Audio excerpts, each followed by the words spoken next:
The reality of auctions for properties on Zoom. Love it or hate it? Stay Zoom. Love it or hate it? Stay tuned. Zoom.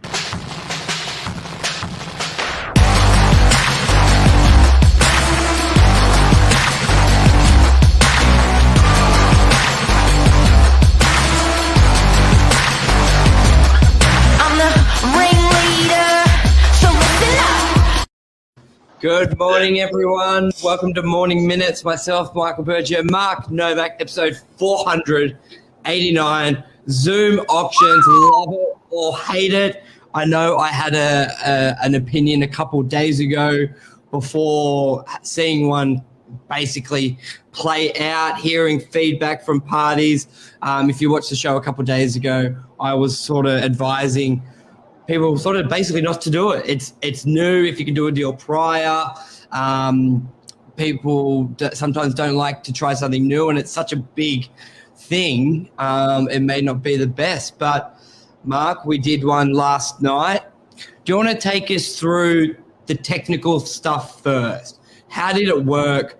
Where was the auctioneer? Where were the buyers? Just go through real basics if someone's never used Zoom before. Okay, if you want to watch the auction, go to our Insta, 6 o'clock last night, and you'll see it on our post. We posted our live, the auction. But technically, how it actually went, and this is something we were really struggling with, like how to do it. So the auctioneer came into our office. Then the people that were registering to bid, there was 5 of them. We set up just a standard account in Zoom. We set up we launched our Novak Zoom. We sent a link, which was not a public link, it was a private link to 5 different people who were registered. So we had to get all the right paperwork in. Then what happened was at 6 o'clock, Vic said, ready, set, go, and started basically just doing a conventional auction,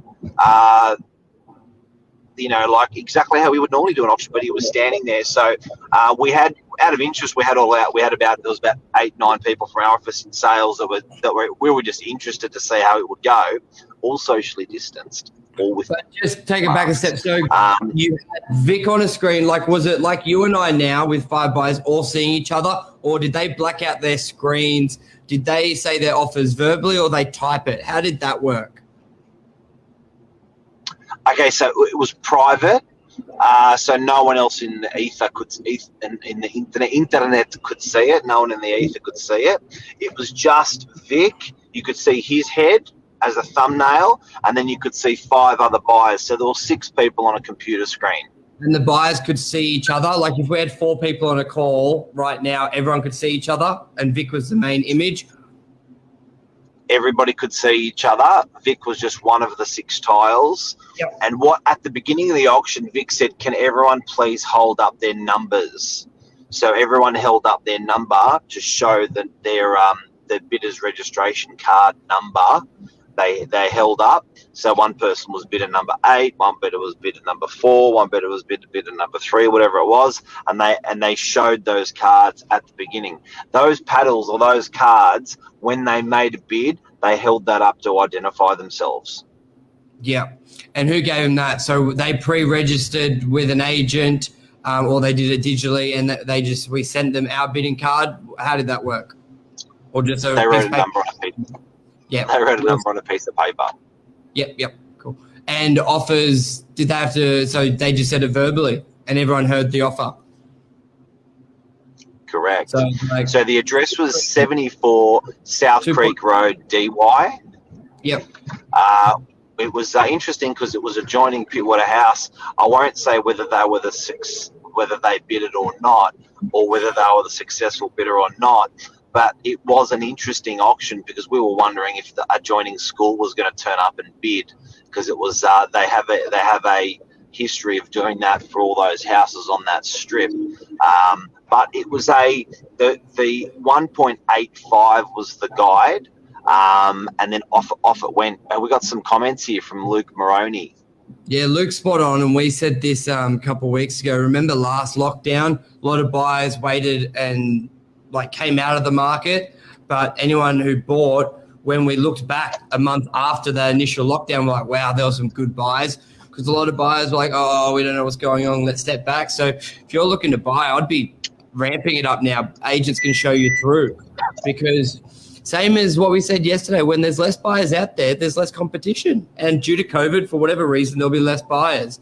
From health reasons, they're worried about it, or they just want to wait and see. So if you can, especially if there's a property that may not have sold at auction, it's been on the if I was a buyer right now, you'd be almost looking for something that's been on the market for 4 weeks, locked down for 2 weeks. They really just want to get it sold.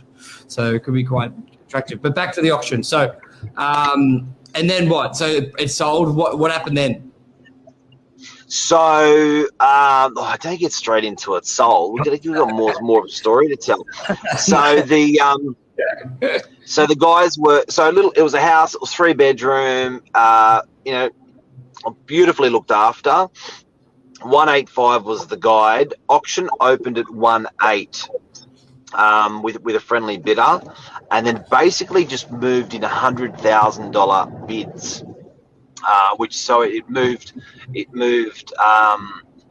it didn't move quickly, but didn't move slowly. I don't know if that sort of makes sense. It was sort of just probably a couple of minutes between each bid.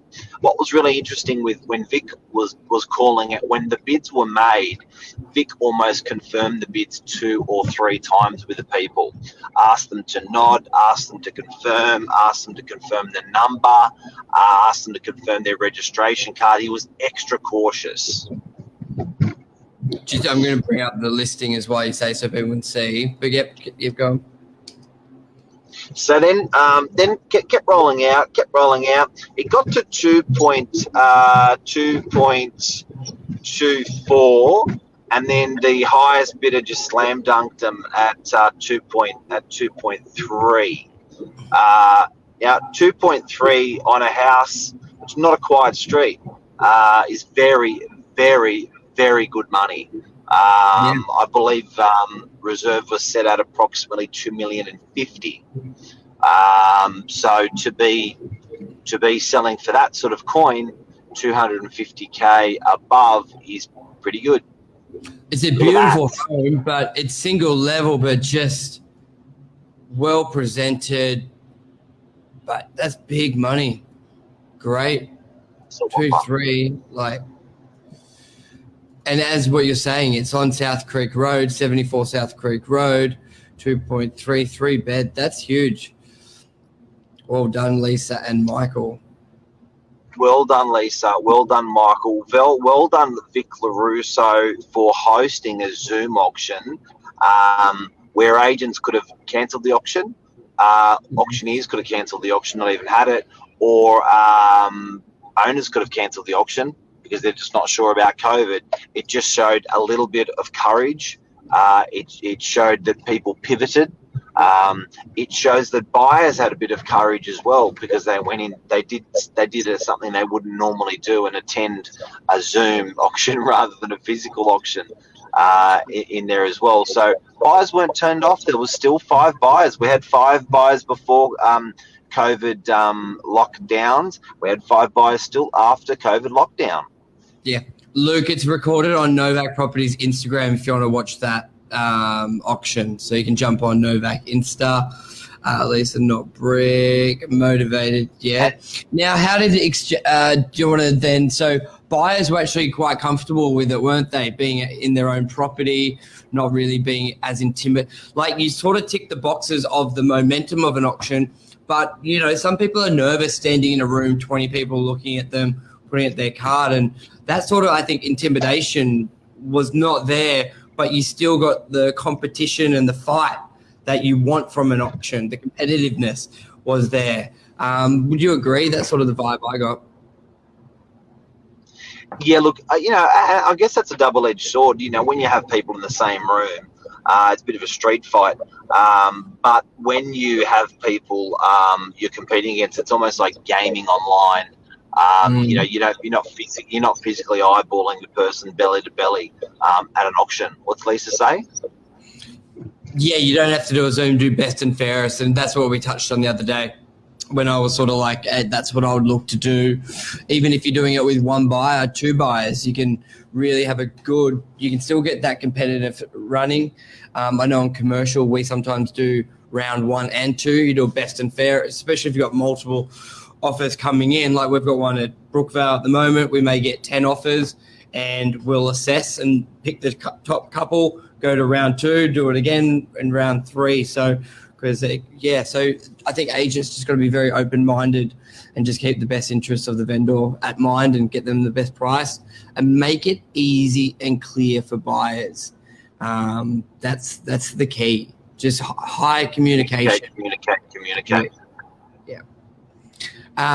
Where were we? We were talking and about that covers Zoom auctions. So how did exchange Zoom work? auctions. So the bottom line in summary. Oh, that was really interesting. So what normally happens, believe it or not, what normally happens is the buyer signs a contract and the seller signs a contract. In an auction, they physically are there. They physically sign a piece of paper. We actually ended up signing on behalf of people when you're in a Zoom auction because you've got the relevant and the correct.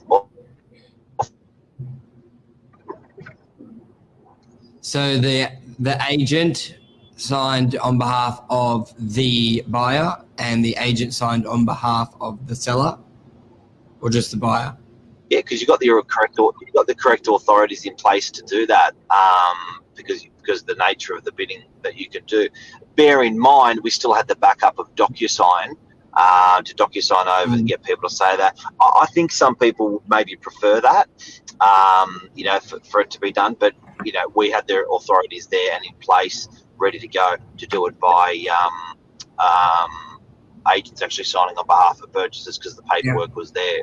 So Lisa said we did DocuSign. Okay, so it did end up going out that way as well. Beautiful. So what's your take on that, Virg? Are you gun shy about doing a Zoom auction? Should a buyer be gun shy about doing a Zoom auction? I'd love people out there to tell me what you guys reckon who are watching. Do you reckon you'd partake in one to sell or buy, or as a real estate agent, a Zoom auction? For the one I've got in Orchard, probably not. I've got a lot of older clientele, and I know the technology is sometimes not there. Even when I'm sending in the web book I do, has been difficult for them to sort of work through it. So if you're dealing with a lot of an older one and you can't have another agent there, or they can't have someone else there, I'd be a little bit not too keen to do it that way. But if I was doing a property and all the buyers are quite young, they're all tech savvy, they're all confident, then definitely. I think case by case as well. But I think I'd probably majority lean to doing it, yes, especially after hearing last night. But I know on one that I'm tossing up between, I've chosen to do a tender best and fairest just because I've got a lot of older clients and just letting them read the IM in the digital format, which is a bit unique, hasn't been the easiest. So I'll probably steer away from it on this one. Yeah. And that's a Zoom wrap. auctions with Novak. That's the reality of 2021. COVID, the 5th or 6th time around, whatever it is. We are comfortable. We knew how to pivot like that this time. I haven't heard that word in months. Pivot. That word was like the it word of 2020. Pivot. In COVID, one pivot was a big word. So it's we're still pivoting, but very, very quickly and accurately and knowledgeably, we know how to pivot these days. So there's a perfect example of Zoom auctions. Our auctioneer was not scared, nor were the agents, nor were the buyers. Beautiful. All seller. All right, thanks everyone. See you back tomorrow morning. See you, legend.